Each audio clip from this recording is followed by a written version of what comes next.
Mirinja valley বাংলাদেশের অন্যতম সৌন্দর্যে ভরা একটি জায়গা, যা বান্দরবান জেলার অন্তর্গত। যারা পাহাড়ের বুকে নিরিবিলি কিছুটা সময় একান্তে কাটাতে চান, তাদের জন্য এই মিরিঞ্জা ভ্যালি হতে পারে আদর্শ জায়গা। সূর্যোদয় এবং সূর্যাস্ত দুটো দেখতে পাবেন সুন্দরভাবে। তাছাড়া পাহাড়ের উপর থেকে দেখতে পাবেন মেঘের অপরূপ খেলা। আর এখানে যাওয়ার পথে আশেপাশে দেখতে পাবেন প্রচুর পাহাড়ি গাছ, ঝর্ণা এবং ছোট বড় খাল। এর আগের ভিডিওতে আমরা আপনাদের সাথে শেয়ার করেছিলাম বান্দরবনের অ্যাডভেঞ্চারাল মিরিঞ্জা ভ্যালির হাইকিং। আর আজকে আমরা সেই বান্দরবনে যাব, বান্দরবনের সৌন্দর্য এবং এই বান্দরবনে একদিন থাকার অভিজ্ঞতা শেয়ার করব আপনাদের সাথে। So let's go. এত কষ্টের পর আমরা আসলে মিরিঞ্জা ভ্যালিতে আইসা পৌঁছেছি। আর এই যে দেখুন, যে যার মতো আড্ডা দিতেছে, আর চারদিকে বিশাল পাহাড়। আর এখানে কিছুটা সময় পার করার পরেই আসলে সন্ধ্যা হয়ে যায়। দেন রাতে খাবার খেয়ে আমরা শুয়ে পড়ি। আর আমাদের খাবারে ছিল চিকেন বারবিকিউ এবং 4টা করে রুটি। দেন আমরা চলে যাই ঘুমানোর জন্য। Good morning. এটা ছিল আমাদের ক্যাম্প। আজকে আমরা এখানে ঘুমাইছি। তো চলেন বাইরে যাই, বাইরের যে ভিউটা সেটা দেখি।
পাহাড়ের উপর থেকে মেঘ দেখা আসলে খুবই ভাগ্যের ব্যাপার, যদিও সবাই দেখতে পারে না, কারণ সব সময় মেঘ থাকে না।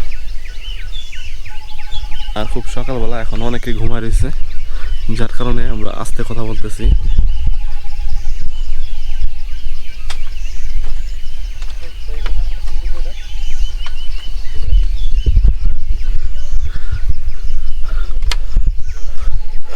তো চলেন উপরে যাই, কারণ এখানে সবাই ঘুমাইতেছে।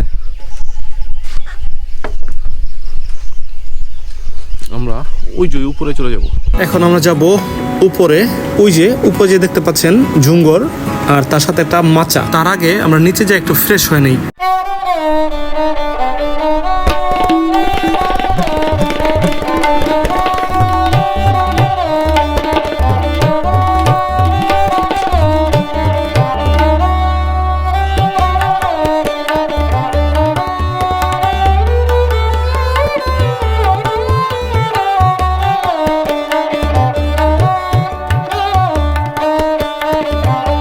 মূলত মেঘ দেখার জন্য আমাদের সকালবেলা ঘুম থেকে ওঠা। আর ঘুম থেকে উঠে আসলে আমাদের সেই ইচ্ছাটা পূরণ হয়েছে, আমরা মেঘ দেখতে পেয়েছি। আর 2টা বিশাল বিশাল ড্রাম, এগুলো মূলত পানির ট্যাঙ্কি। আর এগুলো দিয়ে আমাদের আজকের যতক্ষণ পাহাড়ে আছি, হাত মুখ ধোয়া, বাথরুমে যাওয়া, সবকিছু এই পানি দিয়েই সারতে হবে। আর এখানে গোসল করার একদমই কোনো ব্যবস্থা নাই। যদি পাশে কোনো ঝিরি থাকে, ঝর্ণা থাকে, সেইখানে যায় আমাদেরকে গোসল করতে হবে। কারণ পাহাড়ে পানি আনা যে কত কষ্টের, সেটা আমরা বুঝতে পারছি সমতল থেকে, যখন আমরা এই পাহাড়ে খাওয়ার মাত্র 2 লিটার পানি উপরে উঠেছি। তো সকালে ফ্রেশ হওয়ার জন্য আমরা আমাদের ব্রাশ নিয়ে আসছিলাম সাথে করে। পাহাড়ে আসার আগে অবশ্যই এই জিনিসগুলো মাথায় রাখবেন, যাতে আপনার নিত্য প্রয়োজনীয় জিনিসগুলো সাথে নিয়ে আসেন।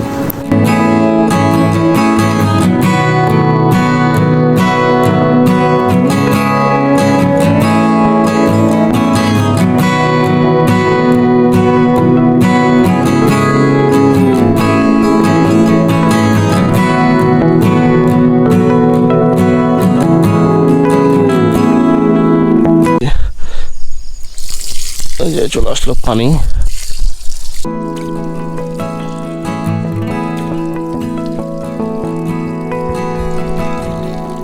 সো আমাদের ফ্রেশ হওয়া শেষে আমরা চলে যাই একদম পাহাড়ের চূড়ায়, যেখান থেকে মেঘগুলো স্পষ্ট দেখা যায়।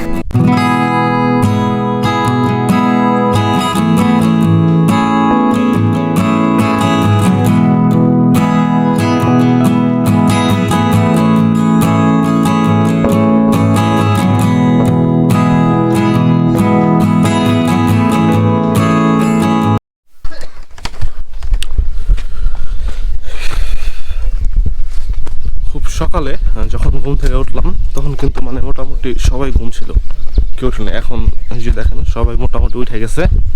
এখানে যে মাচাগুলো দেখতে পাচ্ছেন এগুলোর মধ্যে অনেকে ঘুমাইছে, কেউ বা ঝুম করে, আবার কেউ বা ক্যাম্পে। আর এদিকে দেখেন কতগুলো ঝুমঘর আছে, এই যে এদিকে দেখা যাচ্ছে একটা, আর ওই পাশে একটা, দুইটা। আর এই যে দেখেন মানুষ এখানেও কিন্তু মাচায় ঘুমায় রয়েছে।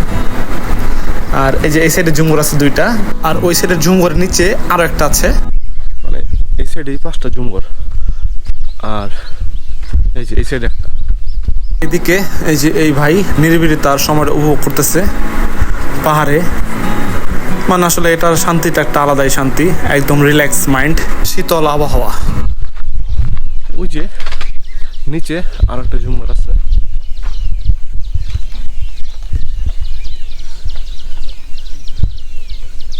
এদিকে ওই যে সকালবেলা উঠা হাত মুখ ধুইতেছে, সবাই উঠে গেছে।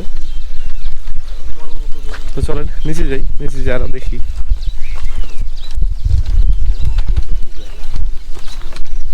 এই রিসোর্টে মানে 2টা বাথরুম আছে। ওই যে বাথরুম, যদিও বাথরুমে কোনো সমস্যা নাই, বাট পানিতে সমস্যা। 1 2 পানির সংকট আছে। কুয়াশা মানে মেঘগুলা, যেটা মেঘগুলা কিন্তু আস্তে আস্তে সরে যাচ্ছে। সকাল 6টা বাজে এখন, আর এখনই মেঘগুলা চলে গেছে। দেখুন এই যে এই জায়গায় একদম অনেক মেঘ ছিল, কিন্তু এখন নাই।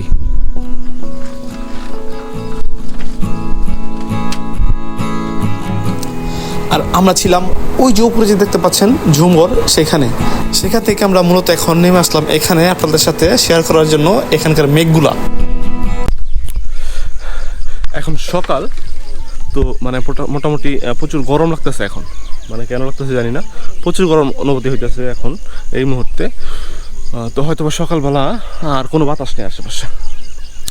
তো চারদিকের পরিবেশটা যেরকম, ঠিক সেই পরিবেশের সাথে আসলে আবহাওয়াটার কোনো সামঞ্জস্য নাই, কারণ প্রচুর গরম, ভাপা গরম যেটা বলে সেটা। হ্যাঁ, আর রাতটা কিন্তু খুব ভালো ছিল।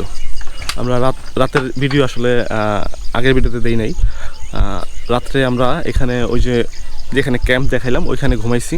আর ওইখানে খুব মানে ক্যাম্পের ভিতরে আসলে টেন্টের ভিতরে প্রচুর গরম ছিল। পরে আমরা টেন্ট খুইলা দেন আমরা এদিকে ঘুরে ঘুমাইছি। তো অনেক বাতাস ছিল এবং রাত্রে খুবই ঠান্ডা ছিল। এবং আমরা রাত্রে নাস্তা করছি, মুড়ি দিছিল, মুড়ি খাইছি। আর দেন রাত 10টা 11টার দিকে আসলে 10:30 11টার দিকে আমাদেরকে এখানে বারবিকিউ পার্টি হয়েছিল, যেখানে আসলে কয়লা দিয়া পুড়ছিল বারবিকিউ। তো সেটা খুব ভালো ছিল, 4টা রুটি ছিল। তো সব মিলে রাতটা ভালো ছিল এবং ঘুমও খুব ভালো হয়েছে। এত সুন্দর পাহাড়ে মাঝে মধ্যে টেন্টের ভিতর থেকে উঁকি মেরে দেখতাম। ওই যে দেখুন এই পাহাড়গুলা।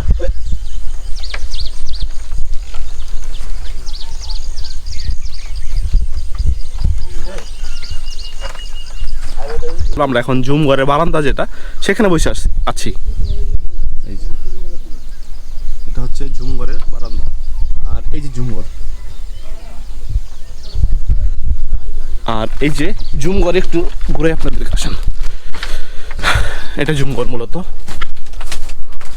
ফ্যান নাই, উপরে ছন, একটা লাইট, ওই যে দেখা যায় লাইট, উপরে ছন, আর চারদিকে মানে তল্লার বাস যেটা বলে সেটা। তো দোনোটার এক্সপিরিয়েন্স নেওয়ার চেষ্টা করলাম। 2 জায়গাতেই ছিলাম, মানে রাত্রে এখানে চলে গেছি আর কি। মনে হয়েছে মানে ঝুমঘর থেকে টেন্টটা বেশি ভালো হবে, যার কারণে এখানে গেছি। সো আজকে শেষ করে দিচ্ছি এই ভিডিওটা। দেখা হচ্ছে অন্য কোনো ভিডিওর সাথে। ততদিন ভালো থাকবেন, সুস্থ থাকবেন। অ্যান্ড যদি আমার ভিডিও ভালো লেগে থাকে অবশ্যই লাইক, কমেন্ট, সাবস্ক্রাইব করে পাশে থাকবেন। সো আজকে বিদায় নিচ্ছি, টাটা, বাই বাই।